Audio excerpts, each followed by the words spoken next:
שלום לכולם, לי קוראים גיל, ואני אדבר על נושא שלכאורה יהיה לא קשור, אבל אני חושב שאנחנו... רעיון טוב. So, hi, my name is Gil, and I'll be talking about a topic which may seem unrelated to what we are doing, but it's actually related quite a lot. Okay, so, let me start with a question. I think it's a nice question, and it's definitely a nice answer. So you say we have two Hermitian n-by-n operators, like we like, and I encode their spectrum via the characteristic polynomial. So x minus alpha i's are the eigenvalues of A, and beta are the eigenvalues of B. And I'm going to assume, and this is a physics kind of slang, I guess, and it's good to have it here actually. So assume that there is no reason, there is no business for them to be related in any way. So assume that they are in general position relative to one another, whatever that means. Like physicists would understand what that means, right? Mathematicians will feel uncomfortable. That's good. And I'm asking, what can you say about the spectrum, so say the characteristic polynomial of the sum of the two matrices? Right, a valid question? Yeah. A characteristic polynomial is just this polynomial in variable x, whose roots are exactly the eigenvalues of the... Yeah, that's a pi, that's my pi, yeah. Yeah. Because of the I that doesn't appear here, yes. Determinant of xi minus?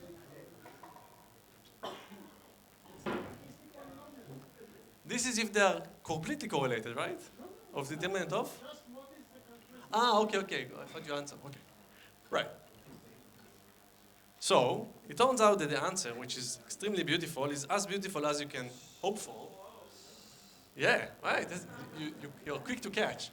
So what really happens is that somehow the right answer is you just take all characteristic polynomial, all ways of matching alpha with betas. More precisely, you take a random permutation on n. These are n by n matrices, so you have n eigenvalues and roots.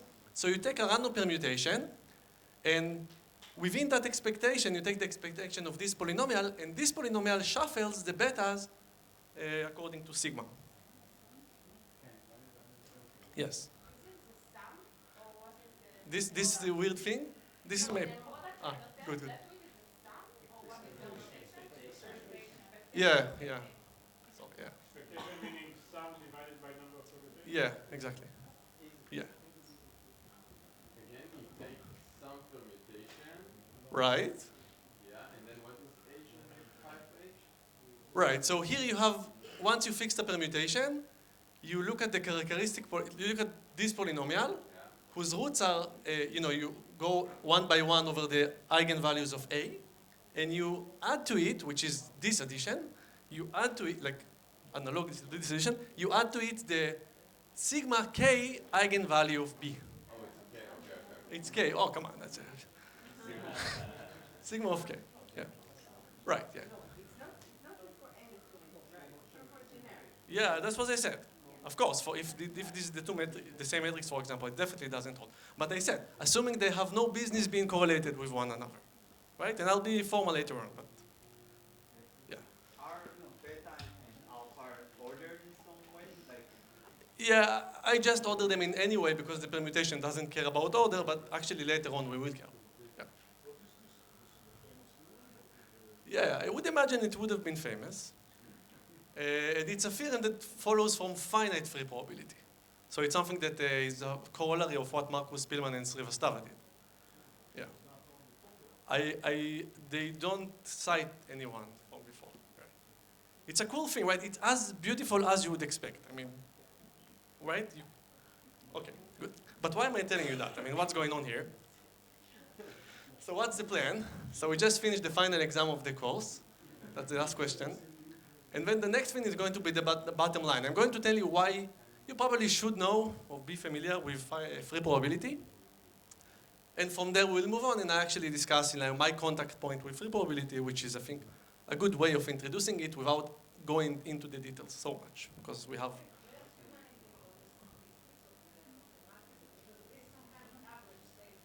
It's over the complex, I'm working over complex. We are in quantum world, so...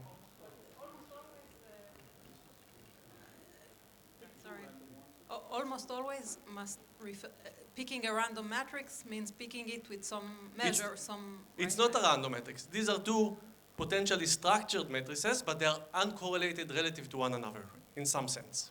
So for More precisely, if you want, these are two Hermitian matrices where you, as also shows later on, you kind of rotated one with respect to the other. But they remain the marginal structure, it's just that they have no correlations. Again, this is not a theorem, so you can feel uncomfortable with this, but there will be a theorem afterwards. So don't worry. So now, what's the bottom line? The bottom line is, what can free probability do for you? And, it's a free probability. Someone really wants to ask me why should probability cost money? So what's going on here? So it's a field, kind of slightly new field, 30, 40 years old field, 40 years old field. But for us, what it gives us is the following. Say you have two operators A and B which are free. Free is the right notion of uncorrelated from one another in some sense. So I'm going to say what that is more or less, but think of it as like there is no structure that is kind of inherent to both. They are uncorrelated to one another. Then free probability tells you that the spectrum, so this is just the set of eigenvalues. Before I encoded that using the characteristic polynomials, but I don't care. So the spectrum of the sum is given by applying this orange thing, which is I'm going to call it the free additive convolution. But this is something that you should trust me and you will see that we understand. The right-hand side we understand. The left-hand side is the thing we want to understand. So this thing is going to be some operation that operates on the spectra, the spectrum of A and the spectrum of B. And same for multiplication. So free probability gives us these tools and these equalities and so forth. Yeah. Right, yeah, because, right, this is just, I should have wrote nothing, but then, so, yeah. Yeah. Okay, so that's the bottom line. Really, that's what you should care. No, she said this is like the usual matrix multiplication, like composition. The answer is yes. Yeah, it's not like Kronecker or something. The name of? This is the multiplicative free convolution, and this is the additive. There are more, but yeah.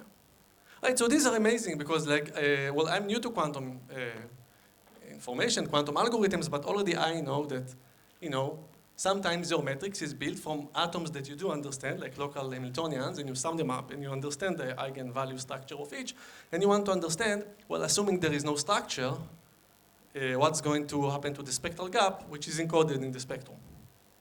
And if there is structure, then, well, that's where fun comes, and gets in, and, you need to somehow embody the structure with the freeness, right? So, but, don't worry about that. Okay, so I think that should motivate why free probability should be interesting for you. And let me tell you why free probability is interesting for me. So my contact, technically speaking, I'm a computer scientist, and I work on expander graphs, and they came up a couple of times in this workshop, not conference, right? And I think they haven't been completely properly defined, so let me do that, because I think that's good enough. And I think that, well, this is my personal contact point with this big field, but I think it's also good for our context. So I think it would be nice to see why I care about free probability theory. Okay. So, expander graphs are essentially part of spectral graph theory. That's how I like to see it. And spectral graph theory is, for us, mathematician or computer scientist, is the matrix mechanics of graphs. So so if I remember correctly, Heisenberg and then Born and Jordan kind of figured out that it's very nice to work with matrices, because then you actually study what is observed, and it's already a field that you can work with. So spectral graph theory is, we want to understand not nature, we want to understand graphs. We can debate if it's more deep or less, but so this is a graph. Anyone knows what this graph is, besides the first row? Yeah. Peterson graph, right. Right, so this is a very nice graph. And some people are really smart enough to work with graphs like that. So they don't look at these things, they just take the graph and they do things to the edges and the vertices to understand some global information about the graph or to run algorithms and so forth. But for human beings, we really need like tools to work with these objects. These are hard combinatorial objects. No structure almost, if that's a general graph.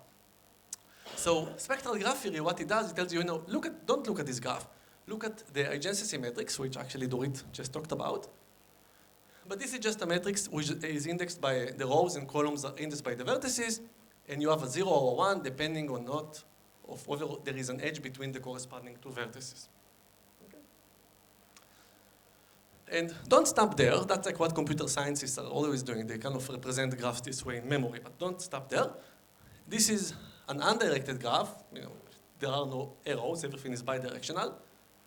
So this is a symmetric matrix, which physicists call Hermitian matrix, but it's only 0, 1, and everything is going to be real. But it's a symmetric matrix, and therefore you can spectral decompose it, right? You'll have an orthonormal basis of eigenvectors, which I denote here in Dirac notation, which require changing the slides. And there is the eigenvalues, and they are real because this matrix is Hermitian. It's even real. Even the entries are real. So this spectrum, because these are real eigenvalues, you can order them. That's related to your question from before. And lambda 1 is going to be the largest, lambda 2 is the second largest, and lambda n is the number of vertices, is the smallest. Right?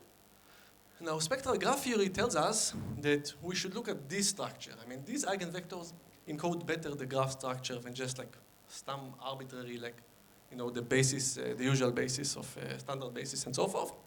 But even it tells us that don't even look at the eigenvectors, just look at the spectrum itself. That's why it's called a spectral graph theory. And it turns out that the spectrum encodes interesting information about the graph, like combinatorial information about the graph. Okay? So, this is an example. We also have examples in mathematics. So this is an example. This is the Petersen graph, and this is the spectrum of the Petersen graph. It has one eigenvalue of 3, 5 with 1, 4 with -2. And the fact that the eigenvalues are bunched like that means that it kind of reflects the fact that there are a lot of symmetries in the graph, generally speaking. Okay, so it turns out that we actually do care about similar things, like spectral graph theorists and quantum physicists or information theoretic or so forth. So if this is the spectrum, then if we are going to consider only what we call d-regular graphs, we already saw that in Guy's talk, but a d-regular graph means that every vertex has d neighbors. So it turns out that the first eigenvalue is just going to be d. I think of this as the non-interesting kind of zero state. We don't care about it, or the eigenvalue of the corresponding state. And then lambda 2 turns out, or more precisely the difference between lambda 2, lambda 1, lambda 2 is going to be very interesting for us. So if lambda 1 is d, lambda 2 is, by definition is smaller than d, and you define this gap, you call this thing the spectral gap. And lambda 2 is sometimes called by itself the spectral expansion.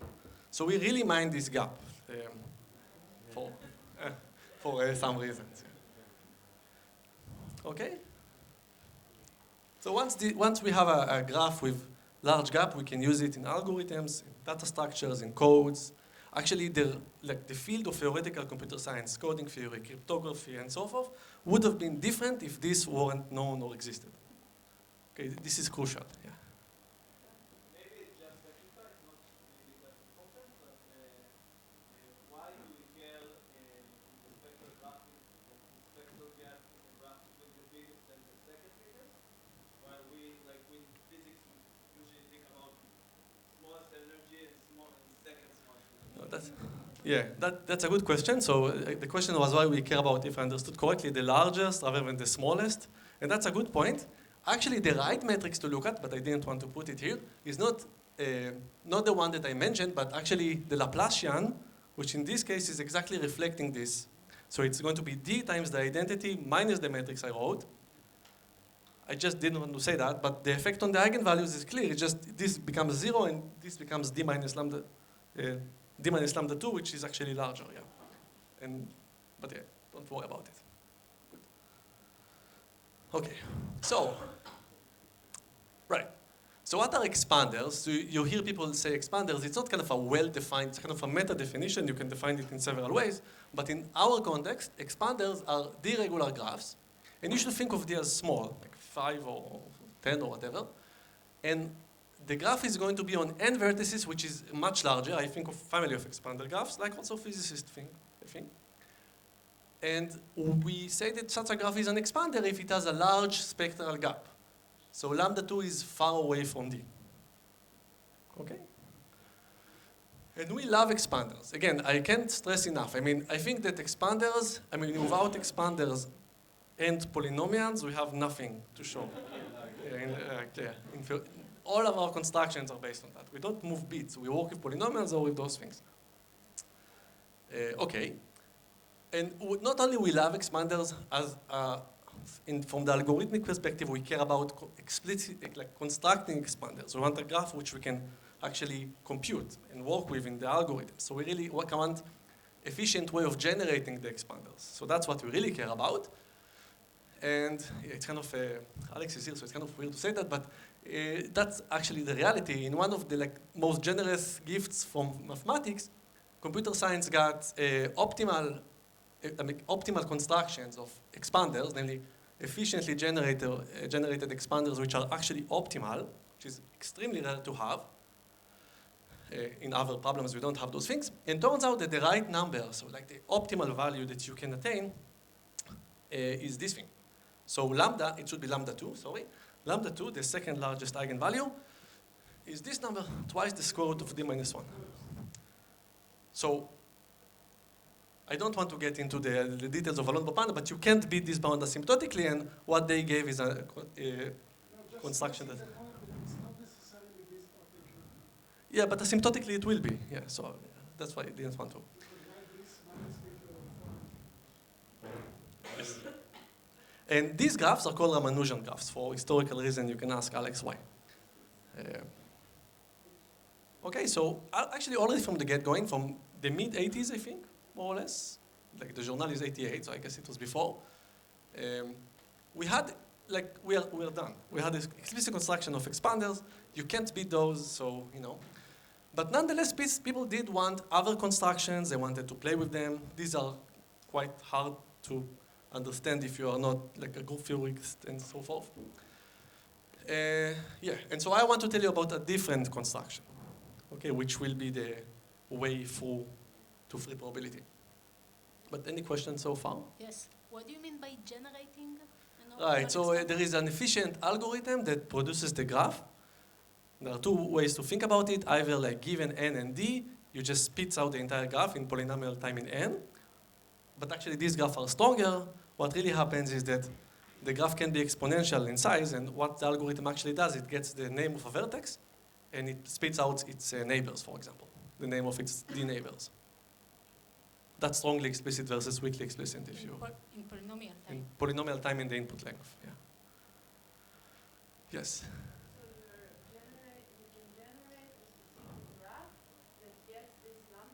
Yeah.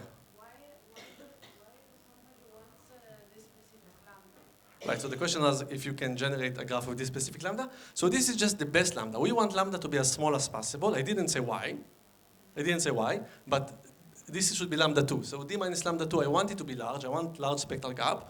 It turns out that this is the smallest lambda you can have because the eigenvalue kind of repel each other, so they don't want to bunch up together. Right, so we do want optimal constructions. So this is the limit, and then using the limit, you can generate the graph that the lambda will be in this. Right, so there's a theorem that tells you that you cannot go below that asymptotically. Actually, the Peterson graph does go below that, but it's not asymptotically. So you cannot go down below this. And the LPS and Margulis constructions, and maybe some other construction, give you the best expanders. Like their lambda is precisely upper bounded by this number, but asymptotically they are this number. Yeah, okay. Okay. Okay, so now let's switch gears, but maybe, is there another question? Because now it's going to be maybe slightly more, I don't know, we'll see. So, right, so I love these constructions, okay? But we love other constructions as well because we like ideas. We don't care about the constructions, we care about what can we say about things. And so maybe a decade ago, there was a breakthrough sequence of works by Marcus, Spillman, and Srivastava. And actually, they asked like a childish idea, right? But you have to be a grown-up to answer. So they say, I don't know groups, I don't know those things, but what will happen if I do the following? I'm just going to take So for example, this is an example. So I'm going to take, I want to construct a graph on 8 vertices. I want it to be like the best spectral expander it can be. And so what I'm going to do is the following. I'm going to just take a perfect matching between the vertices. So just choose at random, like perfect matchings here. Like I match this with this one, that with this one, and so forth. Perfect, I mean no one is stay alone. Everyone has a pair. So n has to be even, but don't worry. And I'm just going to take another perfect matching, which is going to be kind of unrelated to it. And then another one. And you see I try to make them unrelated. And then I'm going to take the union, or the sum. Okay, I'm going to get this graph, I think. What can I say about this graph? Like, for random permutation, what can I say? I mean, can I find permutations? I mean, this is almost the question itself, but can I find permutations that do well? More precisely, if M is going to be some fixed perfect matching, one, so there are no names here, but imagine there are names to the vertices. 1 is matched with 2, 3 is matched with 4, and so forth. And I'm going to take that matching. This is the adjacency matrix of this matching, very boring matching. And I'm going to permute it. So permute the rows and columns. So just permute the names of those this perfect matching. And I'm going to add another permuted variant of this perfect matching and another one. This is precisely captured by this picture. And this is the modulo Chohen addition? Right, no. So it's a good question. You would have wanted it to be with no multi-edges, but it may have multi-edges. No probability, but it may have multi-edges. Yeah, I'm allowing multi-edges. That's fine. There are constructions without also, but yeah, good.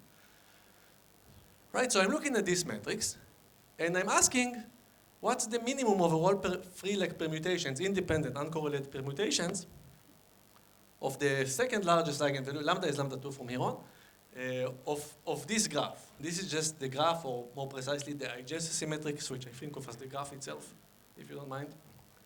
So what's the best you can, and even more, what is the argument? So who are those three that will give me the best value possible? Right, that's essentially rephrasing the question. There is nothing here. Nothing happened, essentially. I mean, it's not true, really, that every D-regular graph is a union of D matchings like that, but let's imagine it is. So this is really a rephrasing of the question. We just wrote it with colors, right? Yeah. Why do you want the argument for? Right, because once you will have the permutations, you will have the graph. Right, the permutations tell you, like the green permutation tells you who to match with whom. But why is that the minimum? No, so I want, argmin means like those that gets the minimum. Yeah, but Yeah. why do you want the minimum? I mean, I want small lambda, because I want large spectral gap. Lambda is lambda 2 always, yeah. Okay. Yeah, yeah.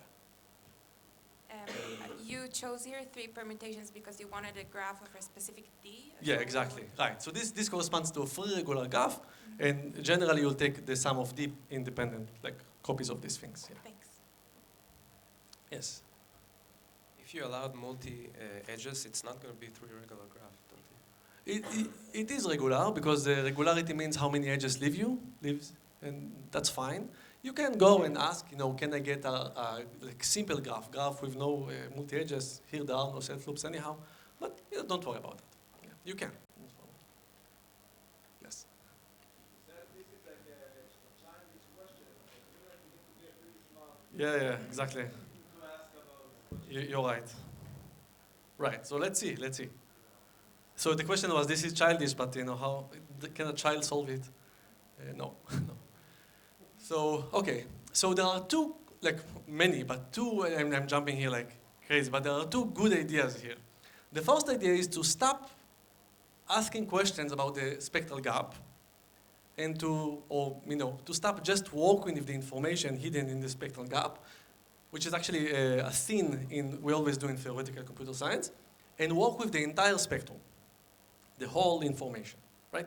So the first thing they ask, which is completely unclear how is it related to that, but it's certainly an easier question, is don't ask me what's the minimum, which a minimum is a bad function. Don't ask me what's the minimum of lambda. I'm asking another question.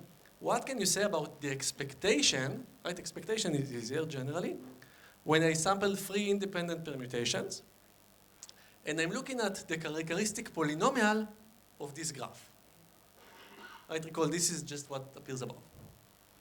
Right, it's an easier question. It's a weird question, by the way. Because you take expectations over characteristic polynomials, it's really weird. It's not even clear that this thing has only real roots, by the way. If you think about it for a second, if you think about it for a couple of months, you do understand that that's true. But it's not clear. This is a really weird question. It's kind of like the probabilistic method, if you know about it, but in a weird regime, like where things are non-commuting and you encode the information you care about, the spectrum, using a polynomial, and you take expectation over the coefficients of the polynomials. Don't worry if you didn't get it, but it's a fourth step. Okay? So it's not clear why knowing this will answer that. Okay? But still, it's an easier question, I think, generally speaking. And the second idea, which I think physicists will appreciate, is that, don't talk about permutations, talk about something which is really more like smooth, which, I guess all the physicists know what are Haar random matrices, right, in respect to the orthogonal group. But just consider not permutations, but rather just, shuffle using whatever reflection and rotations that you want. This is essentially the uniform distribution over this group. Here it's, usually I will say unitary group here, but everything is real here, so the orthogonal group. Yeah. You can think unitary, that's fine. It's also the same. That's an easy, now, okay, that becomes an integral, which usually in computer science is a big no-no, but it's easier, right? Smooth is easier than discrete, generally speaking. Right. So, why am I saying that? Why should we look at this thing? So it's not clear what will this imply to that. They are actually equal, by the way, under some conditions, which is amazing. And it's not clear why knowing this expected characteristic polynomial with respect to permutation will solve the original problem. But don't worry about that. What can you say about this thing? And that's where free probability comes in. So, here's the theorem that we had initially. The question I asked you, it's essentially this kind of more formalized. So say you have two Hermitian n by n matrices, A and B. And again, that's the same thing. These are the characteristic polynomials. So these are the spectrum, the eigenvalues. Then, in this sense, what I said before is true. So I'm not saying that A and B have no reason like being correlated. What I'm saying is that I'm going to do the following. I'm going to take A, but I'm not going to add B to it. I'm going to kind of rotate it completely at random so that it will have no structure like whatsoever with A in some amortized expectation sense. And I'm looking at this expected characteristic polynomial, which is what we had before, only with 3 variables instead of 2. But don't worry about that. You can do it 3 times. And what I'm claiming is that, well, this thing is precisely that thing. Now, what is that thing? So this is an operation which we understand. I will show you in a second in one sense we understand it. But this is something that we understand operating on the 2 spectra which we do understand because we gave those matrices as input to the problem. Okay, so on the left-hand side, we had something that is similar to what we saw at the end of this chain of reasoning. And on the right-hand side, I give you a guarantee that we're applying a known operator, something we understand, on known inputs. Okay? So I'll be clear, I'll be more, not formal, but more informative in a second. But are there any questions? Okay. So just to recap, we started with this graph, which is, or just a symmetrics of a graph, which is a sum of 3 random permutations. And we wanted to ask a question about the arg mean of that. So, what's the best spectral expansion you can get? And who will give you that spectral expansion? And then, with me not explaining whatsoever why, we consider this problem of considering the expected characteristic polynomial with respect to permutations. The relation between them is extremely deep. I mean, there is a way of, once you know the answer to this question, you can figure out the answer to that question. But that's a lot of work and it's really deep. But it's not free probability, it's something else. Marcus Spillman and Srivastava. Yeah. There's a couple of papers and yeah. So these are the smart people that can do this. And then this idea, so this part is called polynomial interlacing, if you heard about it. And this idea of moving from expected characteristic polynomial of permutations to that of Haar That's called quadrature. That's actually an easier step, but these two are actually equal once you remove the obvious things. And what I just told you is that this thing I can understand. This thing is really just, you take, I mean, if you look at these permutations, replace them by har, what's written here is just the additive free convolution of the characteristic polynomial of a perfect matching, some fixed perfect matching, with itself 3 times. Right? That's what happened before. Okay? So we are left with understanding this thing. I mean, for that you need to talk for a while, but here free probability begins.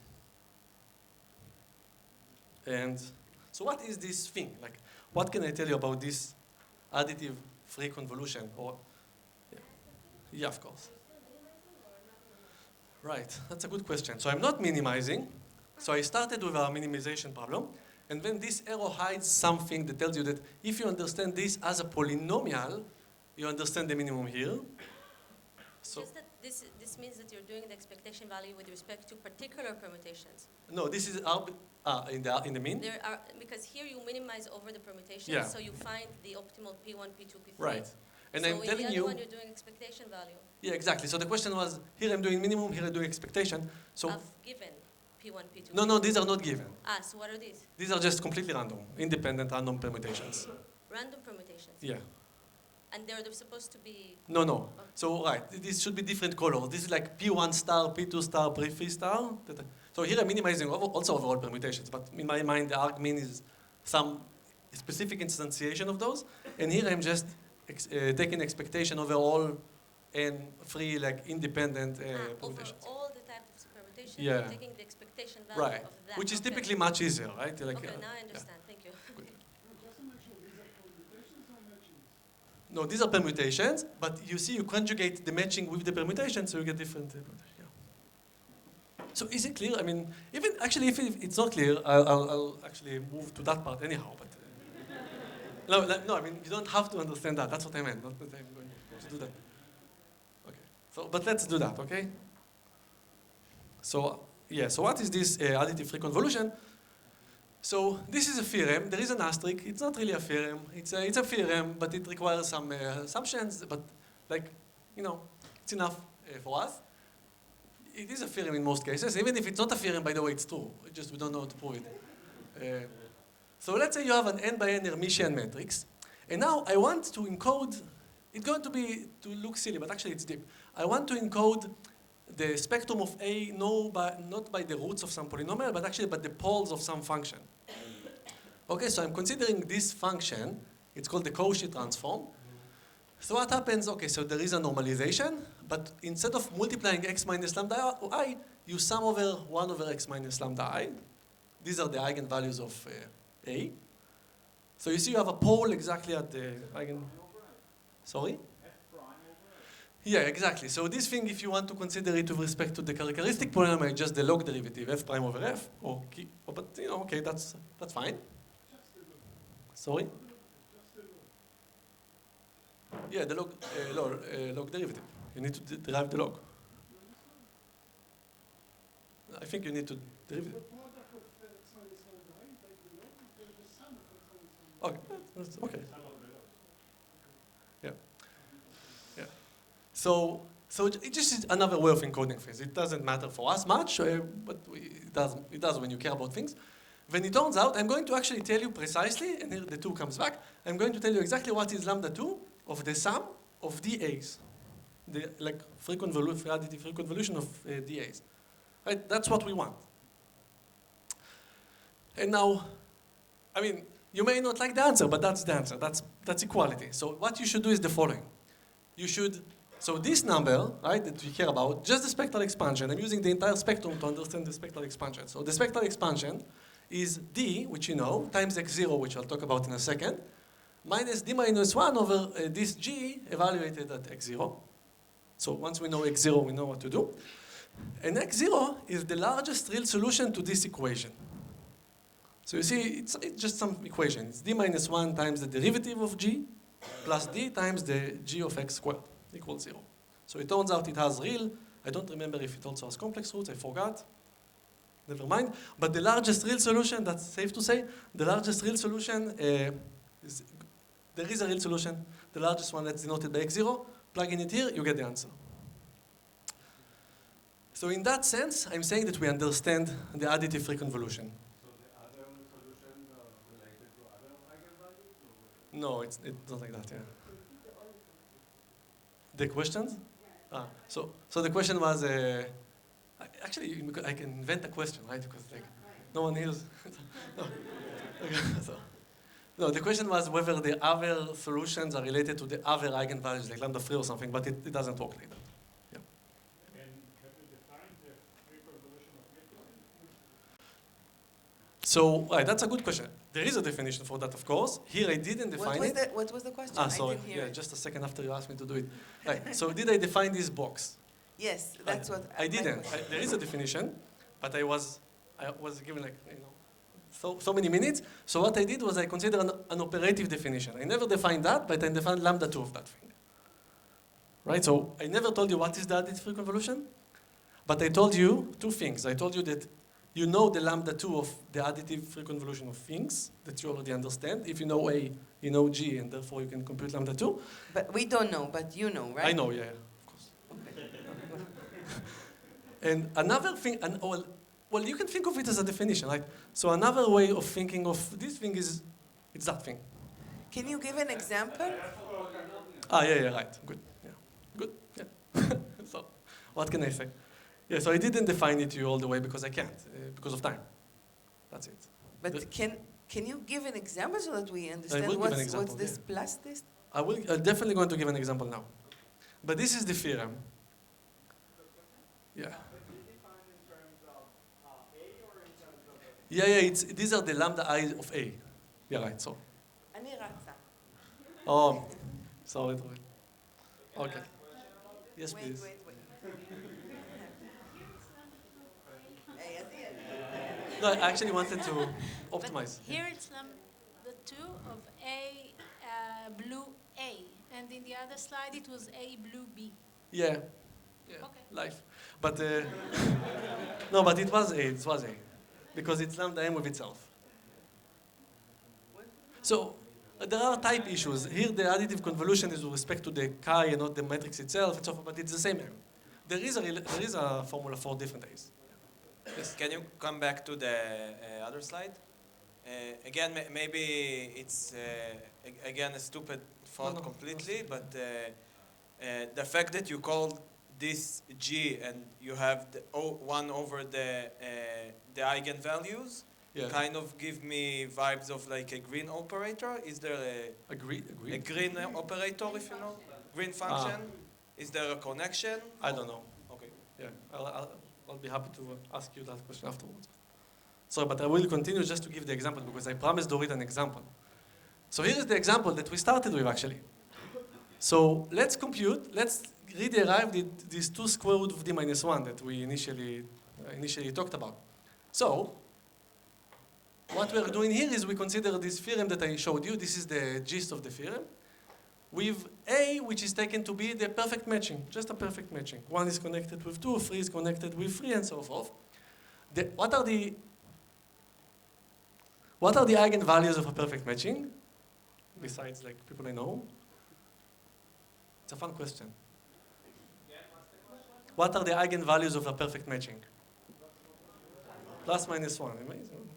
So plus minus 1 with equal probability, and therefore the Cauchy transform, it was 1 over n and so forth, but it's with equal probability, so it's a half 1 over x. This is the minus 1, minus 1, and 1 over x plus minus 1.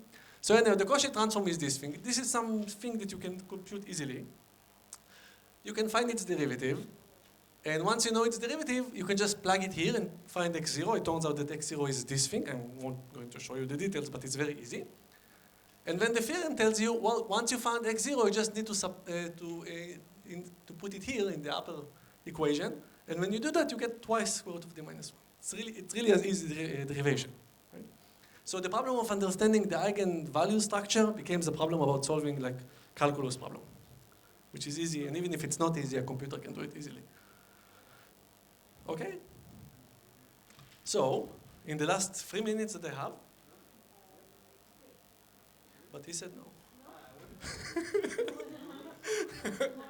Right. Five? That's good, yeah. So After if. usually, I mean, to me, the most conceptual way to understand this number 2 root of d minus 1 Yeah. is via the spectrum Universal cover. of the universal cover. Are these two things Yeah, related? yeah, How- it is. How? It's very much related, right? So, like for me, I'm not sure everyone will agree, but for me, free probability is a way of working with the spectrum without working with the universal cover, with the global object that kind of induces the spectrum or the spectral gap. And in some cases, you can't find a norm, and you can't work or find even a universal cover, and then free probability is actually very useful. So it bypasses the fact of finding the infinite combinatorial object who has the corresponding spectrum that you work with. But maybe let's talk about it afterwards, because it's I like to think about those things. So, so in the last 5 minutes that I have, let me just say like 2 words about free probability. I haven't said what free is and so forth, and I'm not going to, but I'm going to tell you things.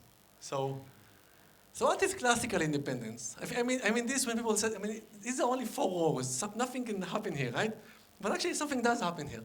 So classical independence, which I think of as classical probability because independence is essentially the essence there, is an assumption on the random variables that gives a way of determining mixed moments for marginal moments. Right? Think about it for a second. It should be like a tattoo or something. Because you look at this expectation of A, B, A, B. These are just numbers or what have you. That's why they are low capital. But you know what to do. If these are just numbers, this is a mixed moment of 2 things. So it's always that, but it's that only when they are independent. And you can take it as the definition of being independent. You can actually do that. It's equivalent. So classical independence is kind of a way of determining mixed moments for marginal moments. You see what I'm saying? No. Okay. So you look at this mixed moment, and that you can always do in commutative settings. But if you want to go here, you have to assume that they are independent. So I'm not going to take this as an assumption. I'm going to take this as the definition of independence.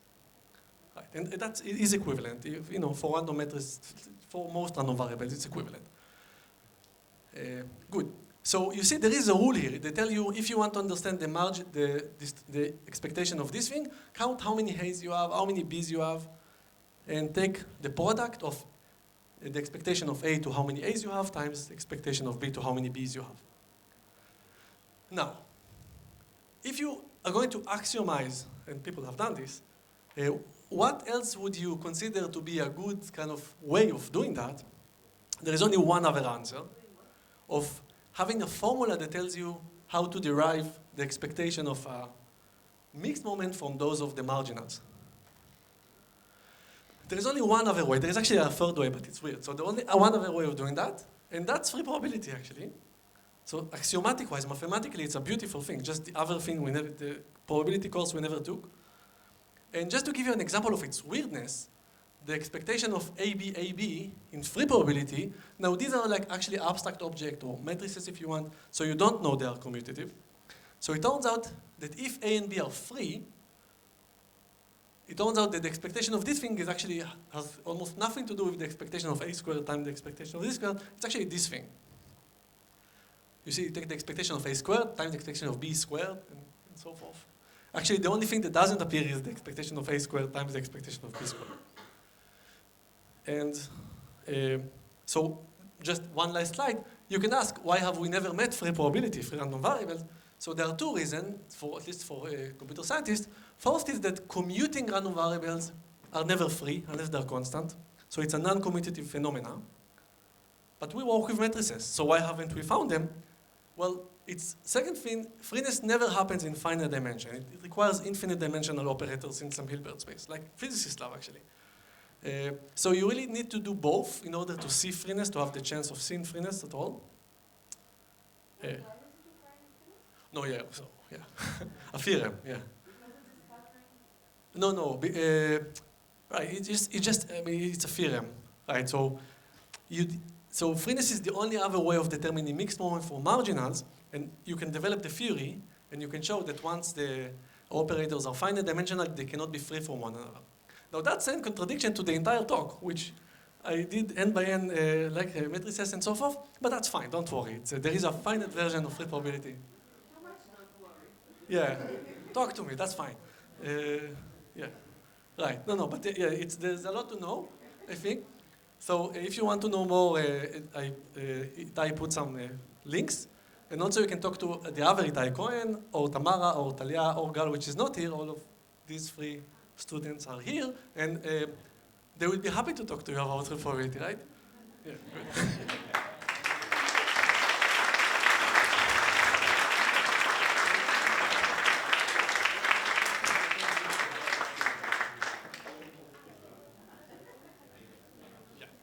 At least some credit should be given to Voikelesco, who started this Yeah, of in the course. 90s. You haven't mentioned his name. I haven't mentioned anyone, essentially.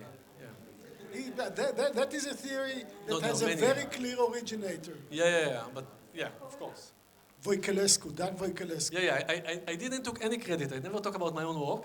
I'm just saying that what I showed you is not Voikelescu work. It's actually Marcus Penn and Srivastava. And they got the credit, yeah. But this is free probability? This is finite free probability, what I said, actually. So that's a sibling of free probability, which is a remarkable thing.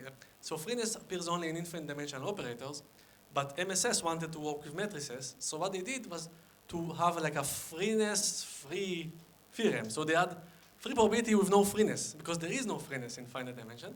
So they took only the things they wanted, like the shadows from free probability. They reproved everything using completely different techniques to show what the theorem I showed. Basically, the essence, sorry for No. sort of projecting everything to nothing, but basically, is the essence really the rotation by random matrix to make it free, to make it independent? Or That's is what's free about it? no. Yeah, sorry, I can. Yeah, it's a longer talk. Yeah. Any other questions?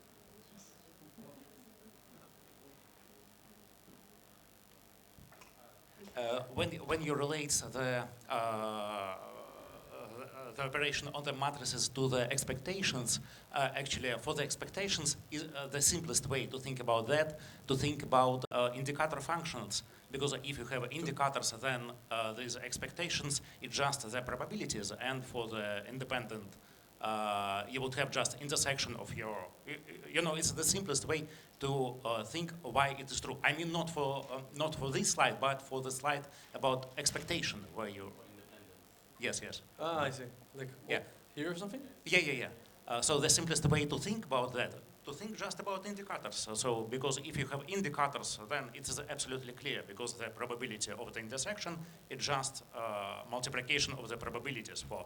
And is there some simplest way to think about matrices somehow? No, good. That's a good question. Right. So you never do that in probability. That's something that you deduce from the definition of what are like distributions, random variables over distributions, which are free. You have distributions. In free probability, sometimes you don't even have distributions. You only have the moments. So because distributions, right, these are integral over something, and that something is commutative. It loses the structure of the non-commutativity. So free probability works at the level of random variables without distributions underlying them. So you can't have this point of view. Yeah, I'm sure it's unclear, but yeah. But can I think of it as some matrices in an infinite dimensional Hilbert space, and then think of it as some distribution over like infinitely many real parameters? I don't know. It's still non-commutative, right? I mean, the dimension has nothing to do with the commutativity or not. So the best way to... if A and B are infinite dimensional matrices. But yeah, so I think the question was whether there is like a measure because of which you can easily show that, because you can look at the indicator with respect to that measure. Indicator means you take a sum or an integral, and then you take the there are no integrals, because integrals, the thing within an integral is commutative, so you loses the structure of the non-commutative thing from outside. The best I can do in Gori has. So when you did the integral over the orthogonal matrices, then it was really free. And what you're saying about Marcus Spielmann-Shrestava is showing that the same holds for the permutations? Right, so like, for example, this thing, right? So these are not, so this and that, whatever that mean, are not free, because they're still finite operators. What really happens is there is a theorem in free probability that tells you that if you have this algebraic, completely abstract element A, which is free, and another element B, when there is a theorem, it's actually exercise 5.12 in the book, but it's a theorem. Hopefully it's true, because there is no proof. But it's a theorem that if you take A and you're going B and you're going to conjugate it by an abstract notion which captures Haar uniform, everything is completely algebraic and abstract, then A and that thing will be free, and that's the motivation for this theorem, I think. So what type of objects are there? Oh, good. So these are just completely abstract objects sitting in a non-commutative unital C algebra. No, it's usually sister algebra also, yes. But I meant complex value. But yeah, it's also sister algebra. And there is, the expectation is just a unital tracial functional. So it takes random variables to numbers, and it's also tracial. That's usually the assumption. Yeah. So, okay, let's have this last question. I wanted to ask because I don't know much in graph theory, but you showed the graph where you have D nodes connecting each vertex, right? Yeah. So you have to have this kind of structure that you always have exactly D because you use the D everywhere else. Right. So what happens for me, let's say it would be interesting to have like different D, not a specific D, but like connected graph, but not for specific. Right, I agree. So regular graphs are useful, like expanders are much simpler in the regular setting, and usually you choose the expander, so we work with that, but it's really interesting to consider what's called non-regular graph, and then the question becomes less clear. We don't even understand what is the right notion of 2 square root of D minus 1, what's the analog. Okay. Yeah, but it's hard to figure it out. Yeah, I mean, we know there is a thing to go to and ask, but we don't know to interpret the answer. So for example, if you consider a graph with very few edges, like maybe 2.1, you don't want too many edges, then you'll have many vertices of degree 2 and other with degree 3 and so forth, and even that we don't understand. So that's a great question, and we just don't know. But the techniques holds just as well. Okay, afterwards. Thank you, because now we also have the group photo. Before that, let's thank Gil again.